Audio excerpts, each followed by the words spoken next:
is Mona Lisa.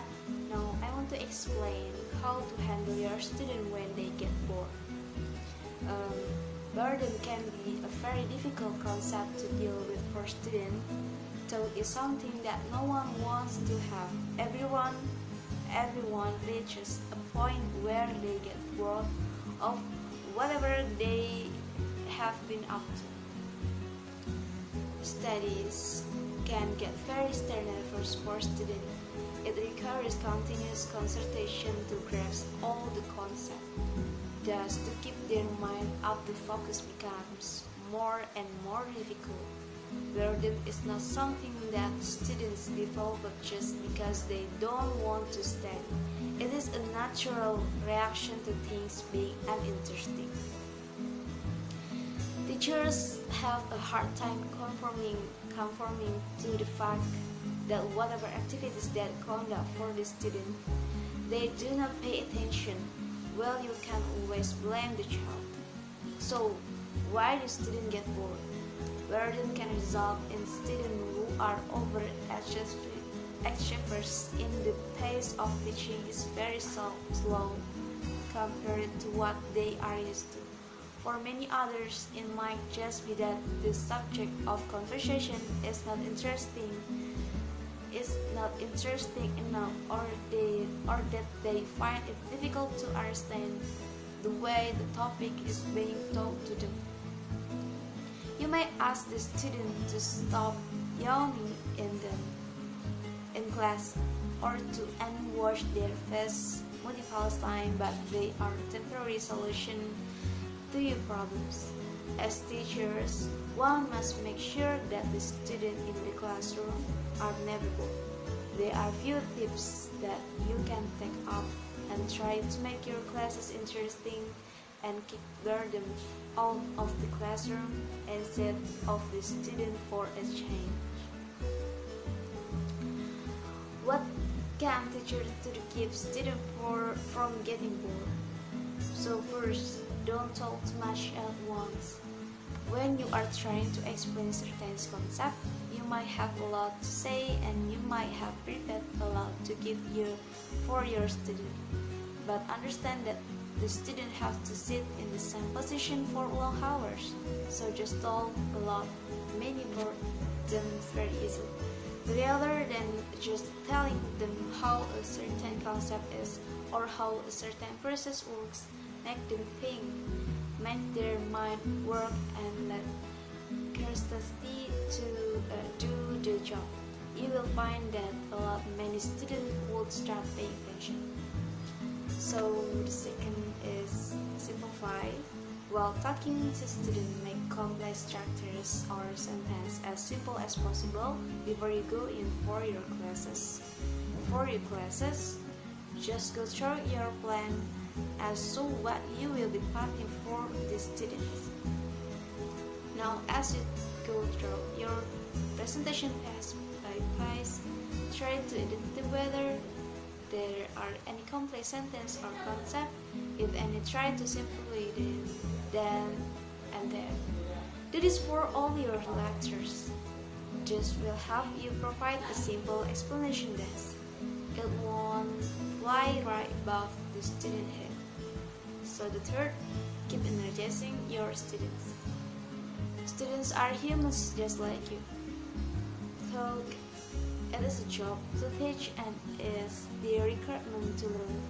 You can rule the fact that they are children who need to be continuously energized for all activities.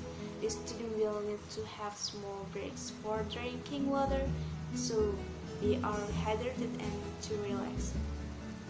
Activities like meditation may help the student to calm down and focus more. Make sure you do not stress them out to finish the previous portion, because in doing so they will be able to grasp any knowledge as they will be distracted throughout. So the fourth, use interactive methods. Don't stick to the edge of blackboard and calc. bring in some new and interactive methods so that the student will pay attention, use a projector and screen a movie from which the student will learn about the subject matter, show tutorials and documentaries that will provide more information. After such episodes, conduct a question and answer session where the student will ask the most question, ask the best question, anything else are given an attractive. Creativity is key.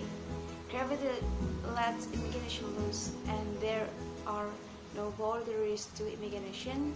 The student will come up with the most surrealistic perception of the topic that you are teaching.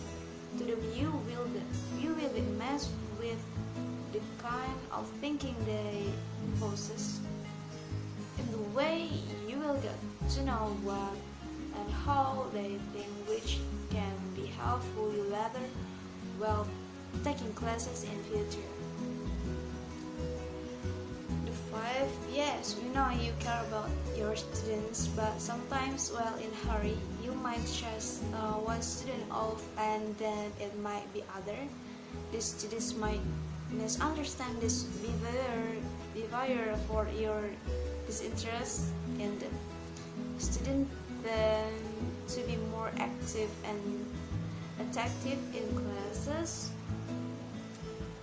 where they know the teacher cares for them and show interest in them. So let them know that you are interested in the ongoing of the class and the student's life. Such teachers are always immense and are given an important place in the student mind. If the student is presenting bored because the work is inherently uninteresting, which a lot of what we are teaching is inherently uninteresting to our students, then it is on us to make the instructional design or the package with which the information is coming toward them.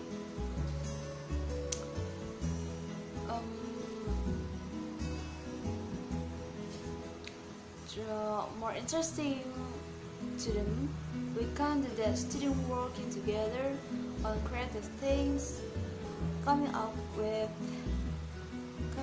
with songs representing what we are talking about, asking questions about what we are talking about, having them rate the quiz on the information that we were just teaching them.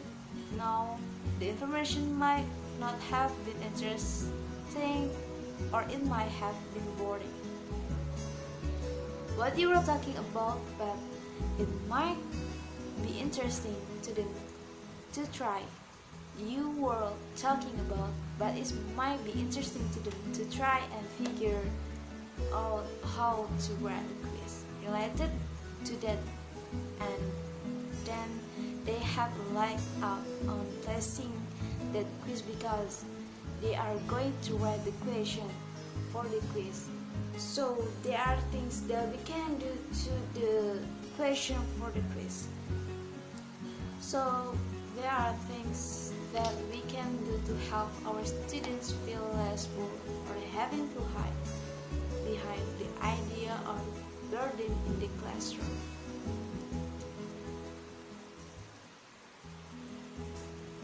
So thank you so much for watching. Salam